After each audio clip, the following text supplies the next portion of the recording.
নির্বাচন ব্যবস্থা সংস্কার কমিশন সুপারিশ কার্যকর হলে স্থায়ীভাবে প্রত্যাশিত সুষ্ঠু নির্বাচন দেখতে পারবে বাংলাদেশ। কেউ কি হস্তক্ষেপ করতে পারবে না? মানুষ বিনা বাধায় পছন্দমতো প্রার্থীকে ভোট দিতে পারবে। সেই ভোট ঠিকঠাক গোনা হবে। যিনি বিজয়ী হবেন তাকেই কি নির্বাচিত ঘোষণা করা হবে? নির্বাচনে টাকার খেলা বন্ধ হবে? কেন্দ্র কি দলের তৃণমূলের চাওয়ায় প্রার্থী মনোনয়ন দেবে, নাকি সেখানেও চলবে টাকার খেলা? এরকম প্রশ্ন অনেক, আর তার সমাধান সূত্র হিসেবে গণতান্ত্রিক পদ্ধতিতে কার্যকর করার লক্ষ্যে সুপারিশ জমা দিয়েছে নির্বাচন ব্যবস্থা সংস্কার কমিশন। সুপারিশে প্রার্থীদের যোগ্যতা, নির্বাচন ব্যবস্থাপনা, মনোনয়ন হলফনামা, স্বতন্ত্র প্রার্থীদের ক্ষেত্রে নিয়ম পরিবর্তন ও নির্বাচনী ব্যয়ের মতো বিষয়গুলো প্রাধান্য পেয়েছে। 16টি ক্ষেত্রে প্রায় 150টি সুপারিশ দিয়েছে কমিশন, যেখানে ক্ষমতার ভারসাম্য রক্ষার বিষয়গুলোর প্রতি দেওয়া হয়েছে গুরুত্ব। নির্বাচনটা যেন অন্তর্ভুক্তিমূলক হয় এবং ভোটারদের যেন ভোট দেওয়ার অধিকার প্রতিষ্ঠিত হয়, সেই লক্ষ্যে আমরা কাজ করেছি এই 3 মাস। এবং আমাদের যে 150টার মতো আমাদের সুপারিশ, ছোট বড় সুপারিশ, তাই এগুলো উত্থাপন করা অসম্ভব। তবে আমাদের কিছু সুপারিশ আছে সংবিধান সংশোধন সংক্রান্ত, যেগুলো অনেকটাই মিলে যায় আমাদের আমরা প্রতিবেশী ছিলাম, সেই প্রতিবেশী তাদের যে তাদের সুপারিশের সাথে আমাদের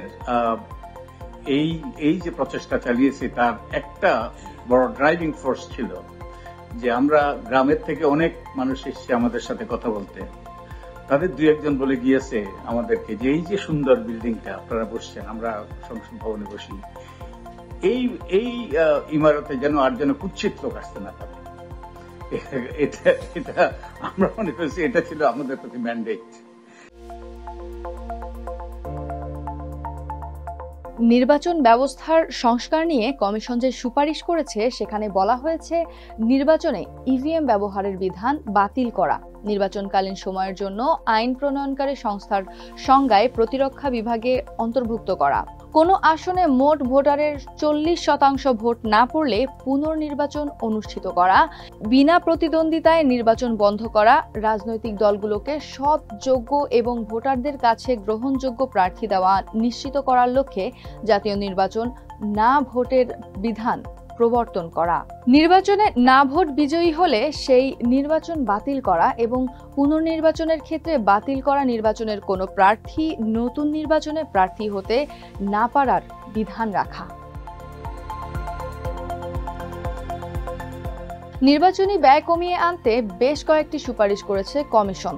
সুপারিশে বলা হয়েছে সংসদীয় আসনের ভোটার প্রতি 10 টাকা হিসেবে নির্বাচনী ব্যয় নির্ধারণের বিধান করা, সকল নির্বাচনী ব্যয় ব্যাংকিং ব্যবস্থা বা আর্থিক প্রযুক্তি এর মাধ্যমে পরিচালনা করা, নির্বাচনী আসন ভিত্তিক নির্বাচনী ব্যয় কমিশন দ্বারা নিবিড়ভাবে নজরদারি করা, প্রার্থী এবং দলের নির্বাচনী ব্যয়ের হিসাবের রিটার্নের নিরীক্ষা এবং হিসাবের অসঙ্গতির জন্য শাস্তির বিধান করা। প্রধানমন্ত্রী ও রাষ্ট্রপতির ক্ষমতার ভারসাম্য রক্ষার জন্য কমিশন তাদের সুপারিশে বলেছে সংবিধান সংশোধনের মাধ্যমে প্রধানমন্ত্রীর মেয়াদ সর্বোচ্চ 2 মেয়াদে সীমিত করা, সংবিধান সংশোধনের মাধ্যমে 2 বার নির্বাচিত প্রধানমন্ত্রীকে রাষ্ট্রপতি পদে নির্বাচনের অযোগ্য করা, একই ব্যক্তি একই সঙ্গে যাতে দলীয় প্রধান, প্রধানমন্ত্রী এবং সংসদ নেতা হতে না পারেন তার বিধান করা, নারীদের সরাসরি নির্বাচিত হওয়ার সুযোগ সৃষ্টি ও দ্বৈত প্রতিনিধিত্বের সুযোগ বন্ধ করতে সুপারিশ করেছে কমিশন, যেখানে বলা হয়েছে সংসদের নিম্ন কক্ষের আসন সংখ্যা 100 বাড়িয়ে মোট সংখ্যা 400 করা, এই 400 আসনের মধ্যে নারীদের জন্য নির্ধারিত 100 আসন ঘূর্ণায়মান পদ্ধতিতে নির্বাচনের বিধান করা, যাতে যোগ্যতার ভিত্তিতে নির্দিষ্ট আসন থেকে নারীদের সরাসরি নির্বাচিত হওয়ার সুযোগ সৃষ্টি হয় এবং দ্বৈত প্রতিনিধিত্বের সুযোগ বন্ধ হয়। হলফনামার বিষয়ে কমিশনের সুপারিশে জানা গেছে প্রার্থী কর্তৃক মনোনয়নপত্রের সঙ্গে প্রত্যেক দল তার প্রার্থীদের জন্য প্রত্যয়নপত্রের পরিবর্তে দলের সভাপতি, সাধারণ সম্পাদক বা অনুরূপ পদধারী ব্যক্তি কর্তৃক হলফনামা জমা দেওয়ার বিধান করা, যাতে মনোনীত প্রার্থীর নামের পাশাপাশি মনোনয়ন বাণিজ্য না হওয়ার ও দলীয় প্যানেল থেকে প্রার্থী মনোনয়ন প্রদানের বিষয়টি উল্লেখ থাকে। পরবর্তী নির্বাচনের আগে যে কোনো সময় নির্বাচন কমিশন নির্বাচিত ব্যক্তির হলফনামা যাচাই বাছাই করতে এবং মিথ্যা তথ্য বা গোপন তথ্য পেলে তার নির্বাচন বাতিল করা। সংবিধান সংশোধনের মাধ্যমে 100 আসন নিয়ে সংসদের উচ্চকক্ষ সৃষ্টি করার সুপারিশ করেছে কমিশন।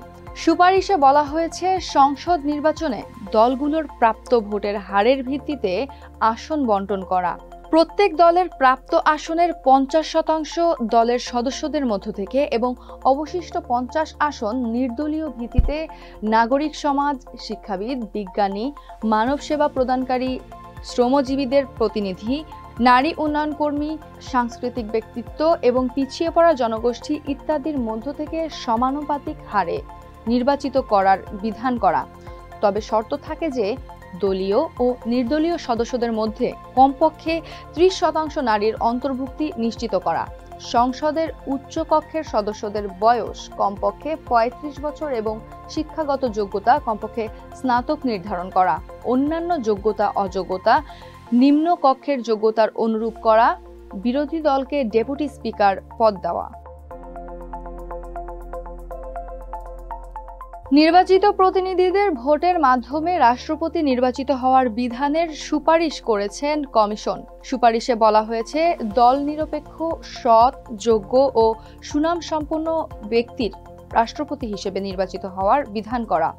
জাতীয় সংসদের উভয় কক্ষের সদস্য এবং স্থানীয় সরকারের সকল নির্বাচিত প্রতিনিধিদের সমন্বয়ে গঠিত বৃহত্তর নির্বাচক মণ্ডলীর ভোটে রাষ্ট্রপতি নির্বাচিত হওয়ার বিধান করা। বদিউল আলম মজুমদারের নেতৃত্বাধীন কমিশনের সুপারিশে নির্বাচনে অংশগ্রহণের ক্ষেত্রে প্রার্থীদের ক্ষেত্রে কিছু বিধিনিষেধের সুপারিশ করা হয়েছে, যেখানে ঋণ বিল খেলাপির নির্বাচন থেকে বিরত থাকার সুপারিশ রয়েছে। স্বতন্ত্র প্রার্থীদের ক্ষেত্রেও 1% ভোটের স্বাক্ষরের বিধান পরিবর্তনের কথা বলা হয়েছে।